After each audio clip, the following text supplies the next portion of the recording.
पातरी कमरिया जीवन भर रही पातरी कमरिया जीवन भर रही पातरी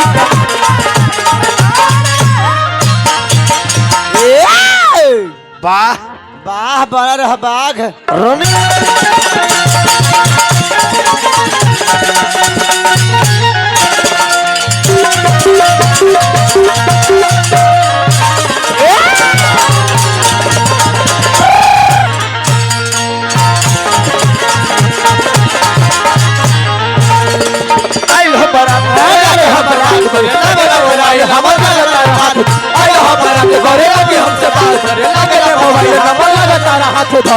फूलाधारी मारू पापा के परी मारू फूलाधारी मारू पापा के परी मारू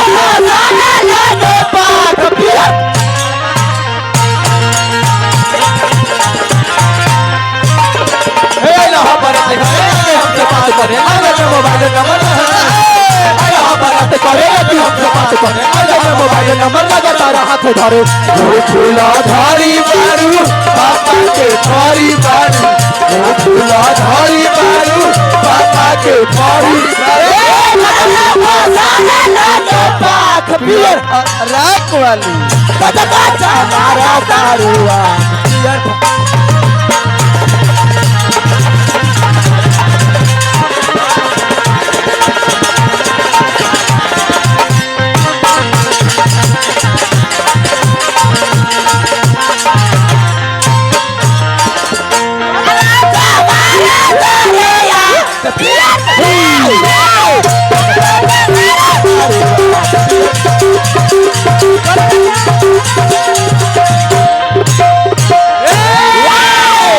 काचा काचा मारा दारुआ पियर फराक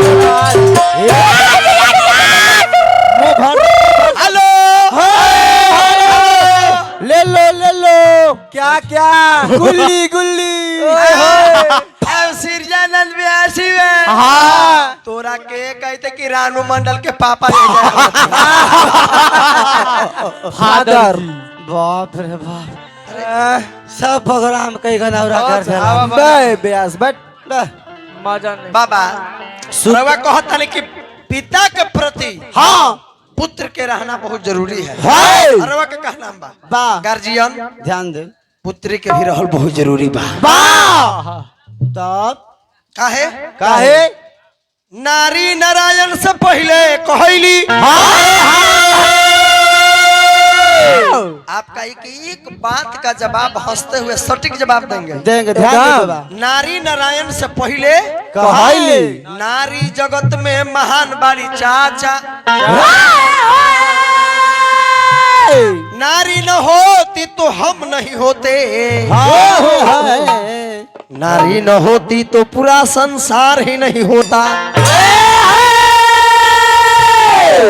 पुत्र का भी आवश्यकता है अभी आपने जो प्रसंग है पिंडदान का तो दशरथ जी के 4 बेटा हाँ मरला पर एको नहीं बेटा बा नरसा बाबा बा पूछी हाँ जी राम लखन वन में राम लक्ष्मण बने में हाँ भरत शत्रुघ्न अपन नानी हाले में ओह पिंडो दान नहीं ले अपना बाल बच्चा से यहाँ तो कि पिंडो दान देवे गइलन गाया में हाँ तो पुतोहे से ले लन जे एक बेटी रहली ध्यान दो कैसे कहता है कि पुत्र के रहल जरूरी बा एकदम जरूरी बा बेटी के रहल जरूरी नहीं खे नहीं किया नरसा बाबा ऐसा यदि दशा होगा ना गार्जियन तो आने वाला समय में 10-20 बरस के बाद तब बेटा वाला अपना घर पर बोर्ड मारेगा दुआरी पर मेरा बेटा कुंवारा है कृपया लड़की वाला संपर्क करें मोबाइल नंबर उल्टा पैसा देवी बेटा के जरूरी है तो बेटी के ध्यान दो मार्मिक बात पर ध्यान नहीं दे तो राहा बहुराहा ने तो बोल देता आज के डेट में गार्जियन जो बेटी सेवा कर देगी ना तो काश उदाहरण देख लीजिए ना लालू प्रसाद यादव के बेटी रोहिणी के देख लीजिए लालू जी के 2 बेटा तेजस्वी और तेज प्रताप लेकिन जब किडनी देने का बारी आया तो रोहिणी किडनी देकर अपने पिता को जिंदा किया। अरे बेवकूफ सिलाई से हुई भैंसा बेवकूफ प्राणी के कुछ- तोरा ऐसा ब्याज के जानी था हाँ। पनिया में मुड़िया नीचे करके हाँ। गोड़वा दोनों ऊपरा करके आ बीचे अंगूरी प्रयोग अनरसा पनरसा बट मनारसा अनरसा बाबा है। अखिलेश यादव जी के तरफ से पुरस्कार इस हाँ, हाँ। बात पर खुश होके हाँ बहुत बहुत रुपया देने हार्दिक स्वागत अभिनंदन हाँ तो के परसेंट आदमी जागरी दान नहीं कर सकता जिसका बेटा है ही नहीं। रउआ ध्यान दे। प्रसंग में गाई तो रउआ 5 गो के कहता नहीं हाँ। हम 8 गो के प्रमाण दे तब कि सीता मैया 8 गो के साक्षी बनैली हाँ के पीपल के पेड़ हाँ बरगद के पेड़ हाँ। अग्नि हाँ आम के पेड़ हाँ। तुलसी के पेड़ हाँ ब्राह्मण हाँ। गौ फल्गुना फल्गु नदी आप आ सब के जब शराप मिलल हाँ। सब लोग शराप से मुक्ति पावे खातिर राम जी से कहले कि हे प्रभु हे सीता मैया हमरा से गलती हो गई सीता मैया आहा। एकर हमरा निदान। निवारण करे खातिर कोई उपाय बताए बताई तो फल्गु नदी के कहले कि जाए अब तो तू गलती कइए देले बड़ा हाँ जी, शराप कइए देले लगिए बानी। गइल।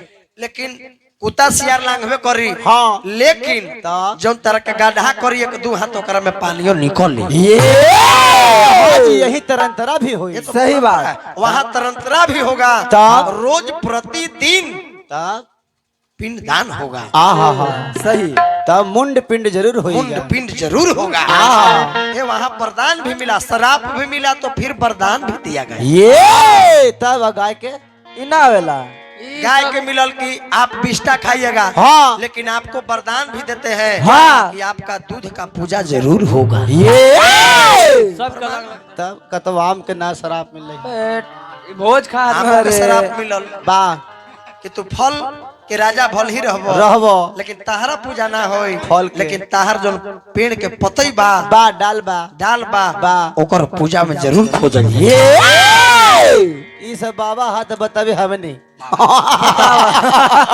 नौवा ब्राह्मण एक मतलब ब्राह्मण है ये ना है नौवा ब्राह्मण साथे रहे तैयो ज्ञान ना होखला जानते हैं चाचा जी हाँ। सबसे ज्यादा हालांकि काम बेसी बेचारा नौवे करता है हाँ। लेकिन पंडित जी ज्यादा पैसा ले ले लेता है हाँ जी सही बात। तिहाई हिस्सा मांग लेता है यार रोमन हंसे खातिर बोलता नहीं तब दिल पर नहीं खेले के ना ऐसे अब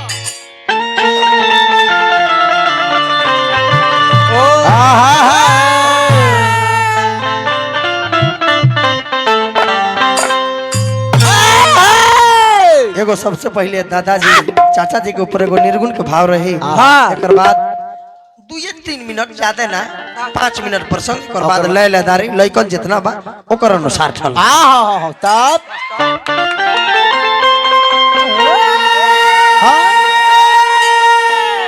सूतल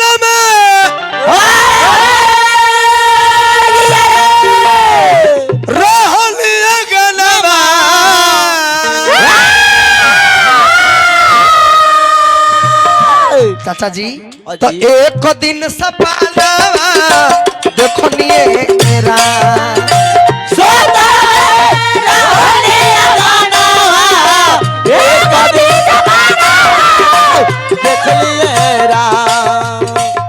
डोली ले ले सजान डोली ले सजाना लेके गवाना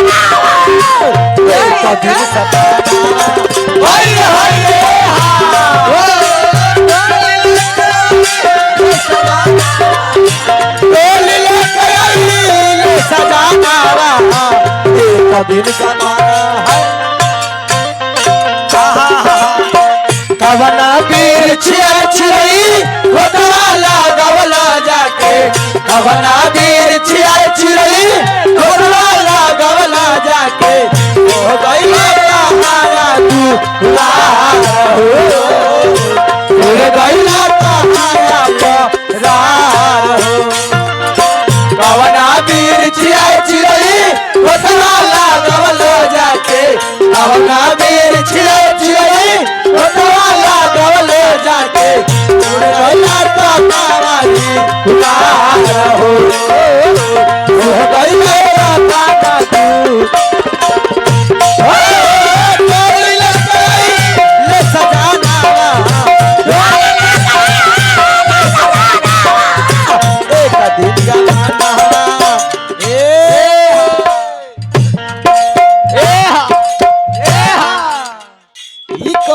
रहो रमेश भैया तब तो सिरदानंद बाबा ये कोई जरूरी नहीं है कि रात भर आप बढ़िया गीत गाइए। हाँ रात भर बुर्बक लेखा गावे के नहीं है, नहीं के ये को मैटर गावो तब चीज गावो। हाँ जी जनता के समझावा रात भर ठीक लगेला गीत संगीत तब ना भगला ना भागला खाली भाकर भाकर बकला बा ऐसा ऐसा बात कह हाँ। पब्लिक ताहर बात सुने खातिर रुक है।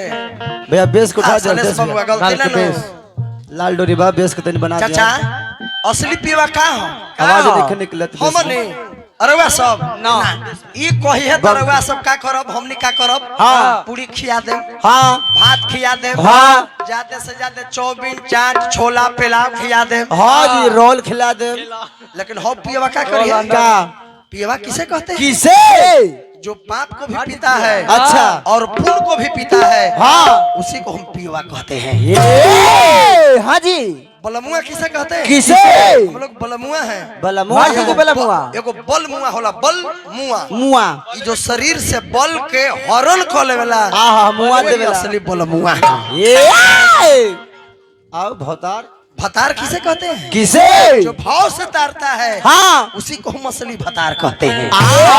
ये को भतार हवा। दुनिया के भरण पोषण करे ले जो दुनिया के भरण पोषण करेले तब वो असली भतार है। हाँ ये हाँ हमने नैहर में बानी हाँ। जहाँ नहीं रहना है हाँ। उसे नैहर कहते हैं हाँ। जहाँ सब दिन रहना है हाँ। उसे ससुराल कहते हैं। ऐसा मत कीजिए रमेश जी बाबा तहरा गौनाई बॉस के बात नहीं है बेस को उठा तो दो वो बड़ा बाजार में खैनी बीनी के दुकान तो खोल दो हाँ जी ओहो इन करब कमाई जवाना आहा लेकिन नहीं जइब अंत समय आई तो बड़ा पचतई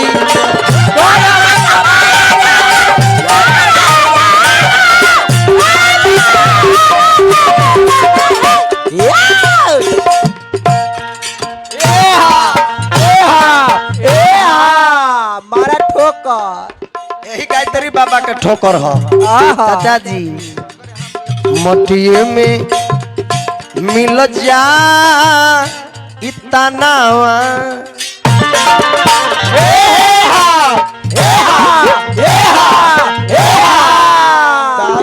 रमेश भैया ये ओरिजिनल ठेका इतना ठोकर मार बही ना तब कोची रेडी वटारवा नीचे गिर भुइया में रेड वाटर पानी बोनटवा से गिरते के ढिकिया से बाबा के कब कब चेहरा देखा नहीं तो हमरा लगा कि हम अपन करिका भैंसिया घरे वाला के हमरा लगा कि लारवा में कथिया देखै छी लगे दे लील गाय पड़ा खड़ी है करब कमाई जवाना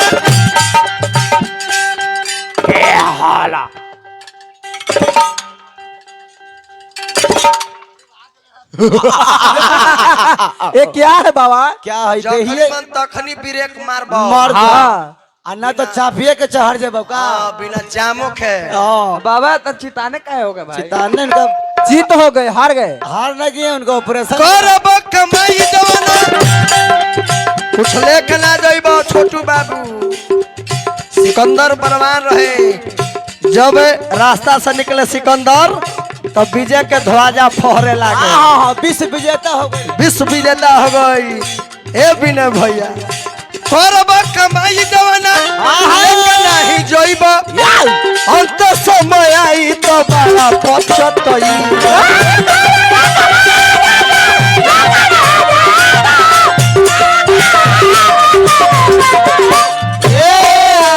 बहुत सुंदर बात की होता मटिए में और मिल जा इतना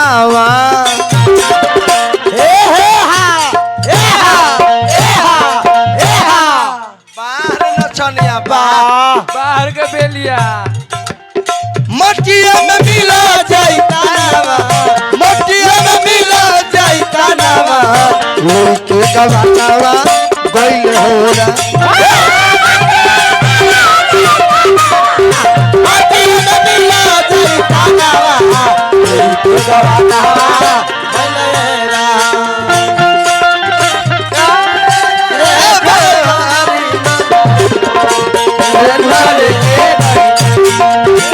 गइल होला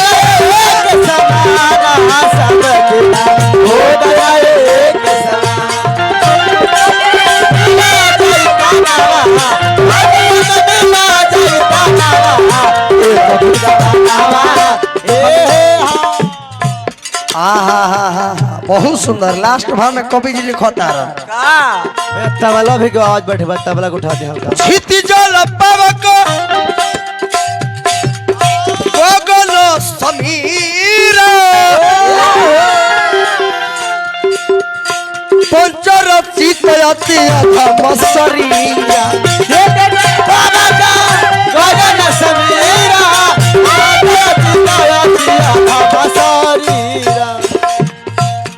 बड़ी बड़ी रुपया के पुरस्कार हमने के विनय भैया जो पैक्स अध्यक्ष हैं हमने के बोले नहीं। इतना सुंदर मंच, इतना सुंदर व्यवस्था, इतना सुंदर सुंदर लोग पोखराहा पंचायत के पैक्स अध्यक्ष बार बार हार्दिक अभिनंदन करब। खोतबा उड़ी जई हे रे सुगना उड़े जाई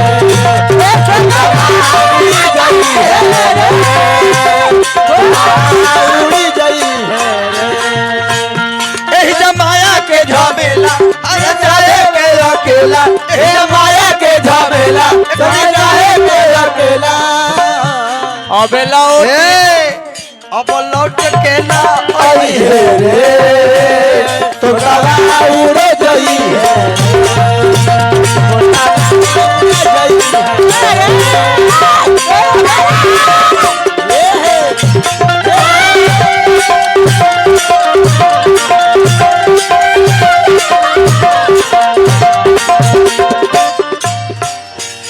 इलादारी से कम नहीं खे जे गीत संगीत में जब मुड़ी हिल गई ऐसे मुड़ी हिल गई तो समझे कि गीत संगीत यही भैया है हो। ये बाबा जौन है रउआ ऐसे ऐसे कहनी कोई तो नहीं तो सब है वो सुन- गीत संगीत ना है वो बन रही है बन रही है हो बन रही कौन बन आ वो में कौन बानर कौन? ललगोड़िया बानर जेकर नीचे वाला लाल होला। वो हमें ललगोड़िया बानर आई। हमें ललगोड़िया बंदर बंदरी ओहू पिटाए वाला आ अपना आप के बनतिया सुनरी हाँ। आ इहे हुई ललगोड़िया बनर बनरी क्षितिजल पावक बावक ए हाला हाला ना बाबू हाला ना। ए हाला अरे गगन समीर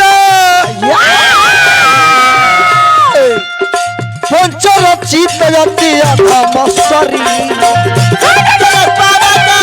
गगन सवेरा हम तो यही कहबे गार्जियन लोग नौजवान भाई लोग हाँ कि कोई से जीवन में झगड़ा मत करी हो काहे सड़ाई मत करी हो अटैची चोरी हो जाता है केस अब बीमारी हाँ छोटा ना समझे के चाहिए ना जी दू बात सह ले बहुत अच्छा। जीवन में लह जइबो आ हा हा आरी जोतला का का बात लगल है बा? हम जितना गरीबी में रहता नहीं गार्जियन हाँ हाल फिलहाल में गाड़ी मैं लिया गई बा तब दुआरी पर जाए के रास्ता ना है। नइखे। तैयो गरीबे गरीबे पहले साइकिल लिखे तो हरी पर लेकिन- तब हंस के जीवन बितावता नहीं आहा। मालिक चाह जाई है तो बम्बई में मकान हो जाए होइए जाए अभी लड़ाई झगड़ा करम तो का अभी फायदा? पटने में बता का बाका ऐसे हम तो यही समझाई लड़ाई झगड़ा तो- अरे बुरा देखन मैं चला बुरा न मिला कोई कोई। जो मैं देखा आप में हाँ मुझसे बुरा न कोई ए तब ए बाबा सब लुटा दो संपत्ति अर की गुडू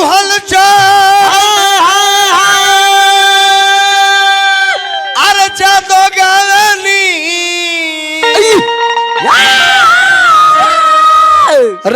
रघुनामा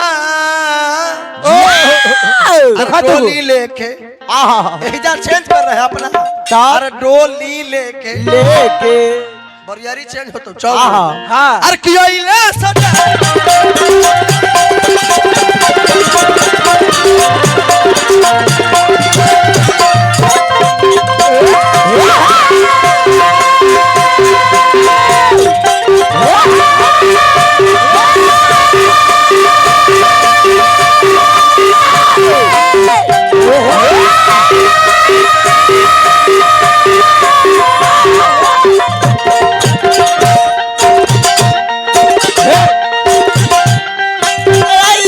ले सजाना डोली लेके ले